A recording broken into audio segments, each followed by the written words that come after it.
You and I make decisions each day. Despite how hard we try to make the right ones, our thoughts can become distorted and cause us to fool ourselves.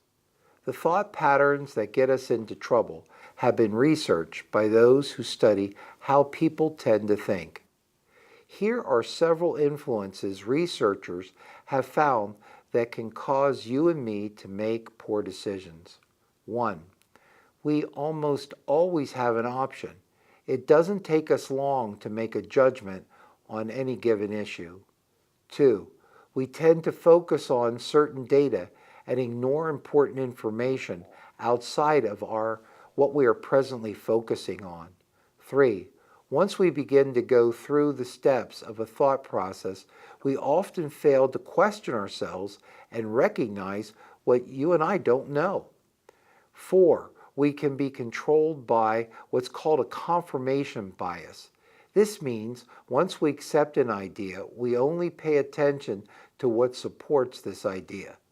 We ignore any additional information that doesn't agree with us.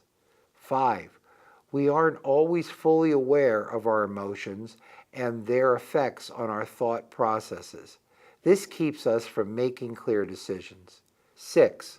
We're often overconfident in our thought processes.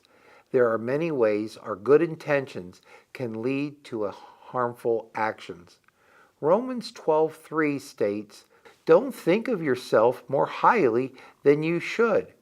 Be reasonable when you think about yourself." Keep in mind the faith God has given to each of you.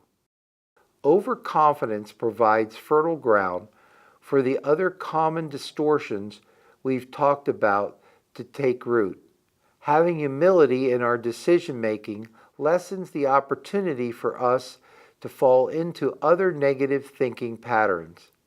Clear thought processes are important because we create most of the consequences you and I experience.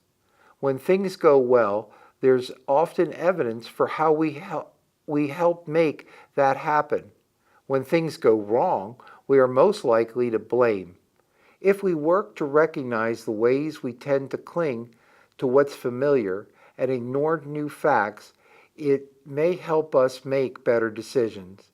A key to our success is that you and I recognize our inability to live without God's input. We are not very capable when challenged by life and its complexity. Make sure you keep in mind your need for faith in God and function within His perspective for your life.